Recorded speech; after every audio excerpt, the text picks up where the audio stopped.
Campbell County 911. Ma'am, I killed my boyfriend in South. What Did you kill him with? I got him out of the house. The woman who placed the call to 911 says she killed her boyfriend, and then she keeps talking. I'm standing about 10 feet from his dead body. As the dispatcher presses for details, the woman's answer started to shift. Do you need an ambulance? Have you been injured? I'm not injured, ma'am. I was thrown into the side of the couch. So he went to the couch, but you don't have any injuries? I don't have any injuries. I was just very frightened. She's a lot bigger than me. She's 6'3", 200 pounds. I'm 5'8", 20. When police arrive, they find 29-year-old Ryan Poston slumped in a chair inside his condominium. He'd been shot 6 times. What happened exactly? What happened? He beat me and tried to carry me out of the house, and I came back in to get my things, and he was right in front of me, and he reached down and grabbed the gun, and I grabbed it out of his hand and pulled the trigger. The woman who made the 911 call is still there, 21-year-old Shayna Hubers. At that point, police believed they were responding to a report of a shooting in self-defense. But what they hadn't heard was how the call continued. And then because he was twitching and I knew he was going to die anyway, and he was making funny noises, I shot him a couple more times just to kill him because I knew he would have been. I'm sorry, you said you shot him a couple more times after that? Yeah.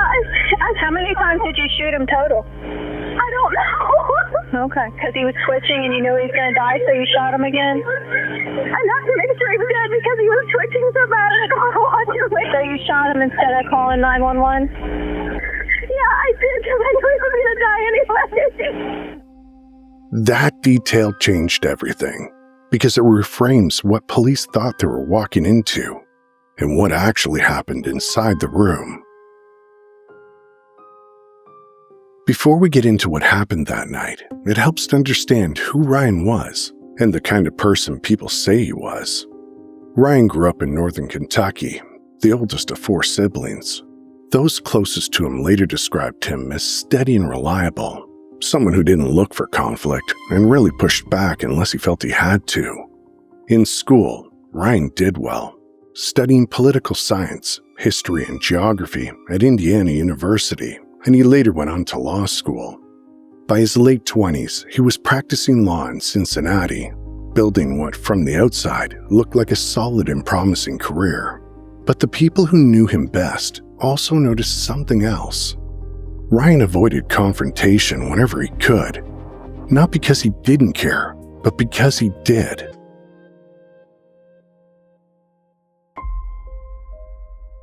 It was back in 2011 when Ryan Poston and Shayna Hubers first connected on Facebook through a mutual friend. Things moved quickly between them. They clicked almost immediately, and that early intensity never really faded. If anything, it stayed high. At first, that closeness probably felt like passion, but over time, it started to wear on them. Small disagreements turned into long emotional conversations that could stretch on for hours. They'd break up, talk it through, get back together, and then find themselves right back in the same place not long after. People close to the couple later said Shayna was in constant contact with Ryan, sometimes messaging him dozens of times a day. And when he tried to pull back even a little, the messages didn't slow down. They increased. Ryan, by most accounts, didn't like confrontation. He didn't want to hurt Shayna, and he didn't want to provoke another emotional spiral. So instead of ending the relationship directly, he began pulling away gradually, hoping it would just fade. But it didn't. And it didn't seem like Shayna was unaware of what was happening either. In messages to friends, and in posts online, she wrote that her quote, love had turned to hate. She also claimed Ryan told her he stayed with her only because I make him feel so awful when I cry. By the fall of 2012, the relationship was no longer stable, and the distance between them was no longer subtle.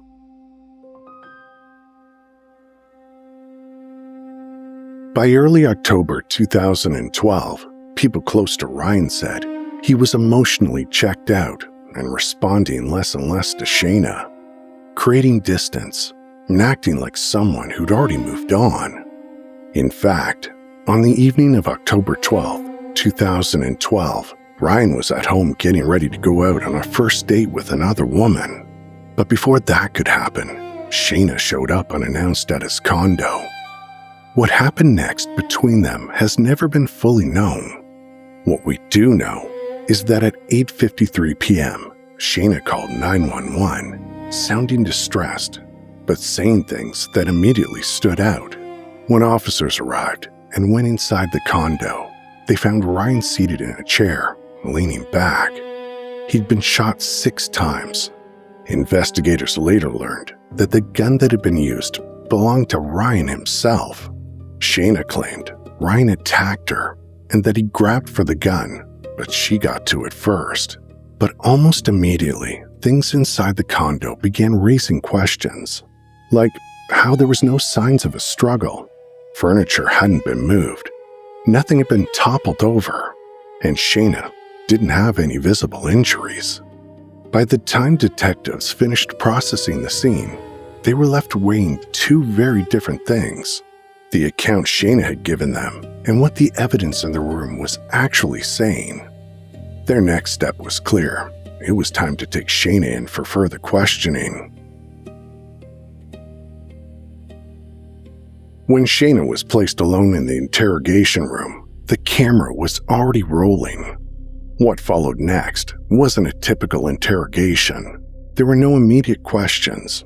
Instead, the detective let Shayna talk, because the first uninterrupted version of a story shows where someone naturally goes when no one is steering them. He had put his arm across the table, and there's a lamp, and he had put his arm across the table and had it in my face and was screaming at me at the top of his lungs after he had turned me around the room, and was saying emotionally to me, "You're a f***ing hillbilly. I f***ing hate you." At first, Shayna gives context to what led up to the moment of the shooting. She then goes on to explain what happened next. He was screaming and he had his head on the table, and he wasn't completely standing up. He was like this. When I shot at me, it went like this. Literally. That's when I knew he was dead. Or close to it, and twitching. And I let him, I still, even though it hurt, I still loved him.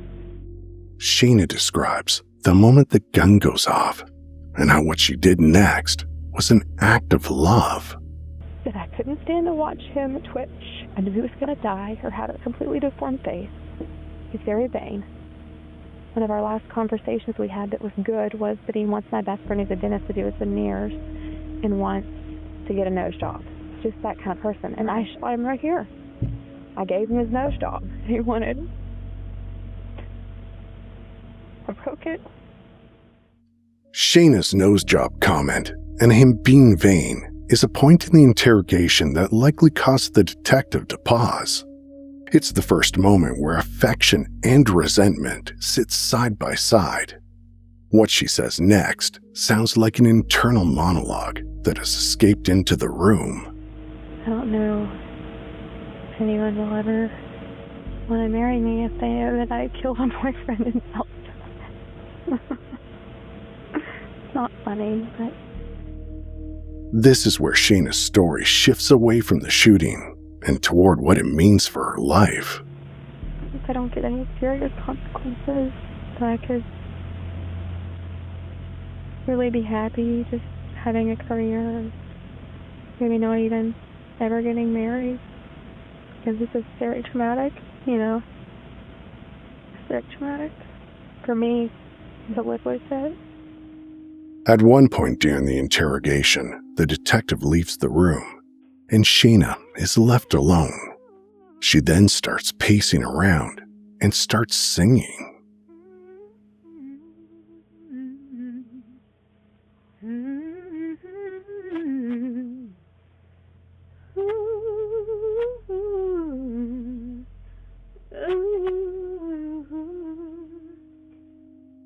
Shayna then starts talking to herself.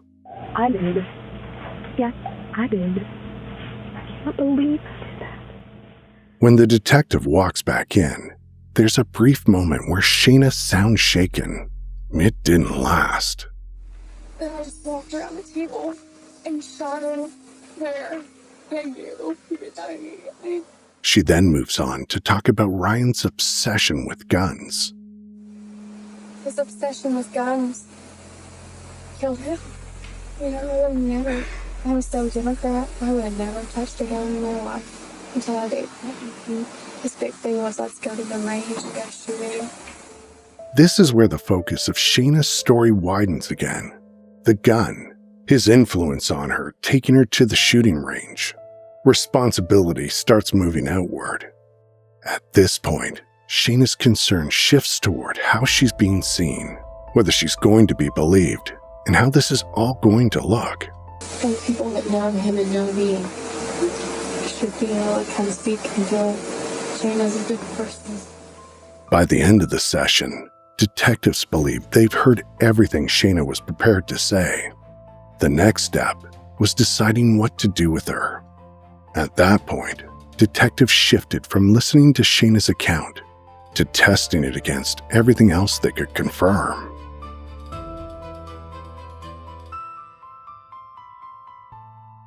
As detectives worked to reconstruct Ryan's final hours, another detail came into focus. On the night he was shot, Ryan was making plans to meet with someone else he'd been messaging online. A first date with Audrey Bolt, Miss Ohio USA 2012, at a local bar. Audrey later told investigators she arrived at the agreed-upon location, but Ryan never showed, and she never heard from him again. For detectives, it wasn't proof of motive for why Shayna had shot Ryan. It was context, a snapshot of where Ryan was emotionally that night. He was making plans. He was moving on.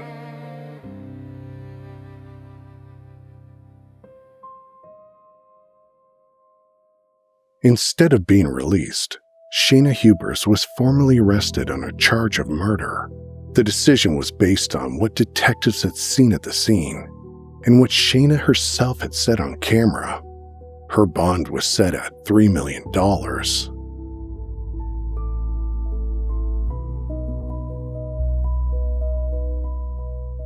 3 years after she was arrested, Shayna went to trial in 2015. From the start, prosecutors focused on the relationship itself, how it had changed, and where it appeared to be headed. Jurors heard months of text messages between Shayna and Ryan, messages that showed how often she contacted him in the weeks leading up to his death. Several of Ryan's friends testified that the volume and tone of those messages had raised concerns at the time. The prosecution argued that Ryan had been trying to move on, that he was preparing to end the relationship, and that on the night he was killed, he had plans to meet someone else. Forensic evidence became a central part of the case. Experts testified that several of the gunshots appeared to have been fired downward, suggesting Ryan may have been seated while they occurred. Prosecutors argued that this didn't align with Shayna's account of a violent struggle over the gun. Jurors also heard testimony from a former cellmate who claimed Shayna spoke about the killing in a joking way while in custody, including repeating the nose job comment. The defense meanwhile maintained that Shayna acted in self-defense. They pointed to Ryan's ownership of firearms, the volatility of their relationship, and Shayna's claim that she believed her life was in danger. After hearing all the evidence, the jury deliberated for about 5 hours. When they returned, they found Shayna Hubers guilty of murder and recommended a 40-year sentence. And for a moment, it looked like the case was over, but it wasn't.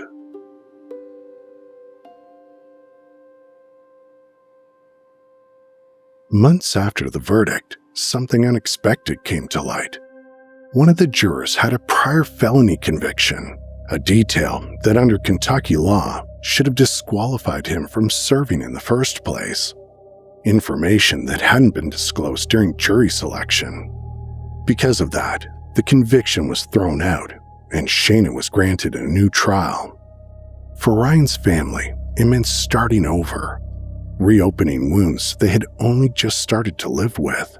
Now they'd have to sit through the same testimony again and see the same evidence, getting pulled back into details they survived once already. Now, all of it would have to be lived through again.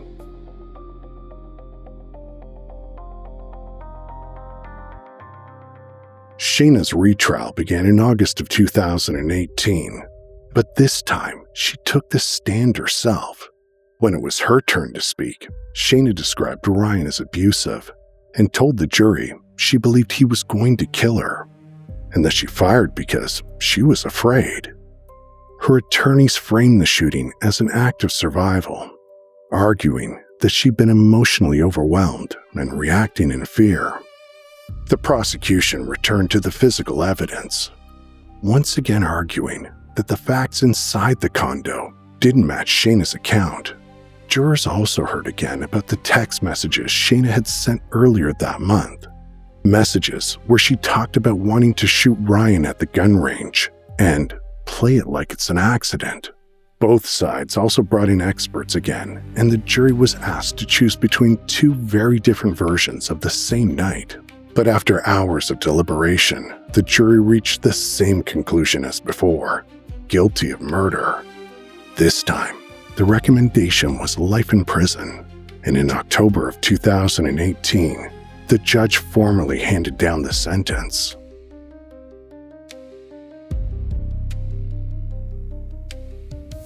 After the verdict, Ryan's family and loved ones spoke about the deep hole left in their lives. His father condemned the violence and described the anguish of losing a son, a loss that no verdict could ever undo. Friends and acquaintances remembered Ryan as someone who cared deeply about the people around him and tried moving through conflict carefully. For those who loved him, the trial brought a measure of justice, but it would never bring him back.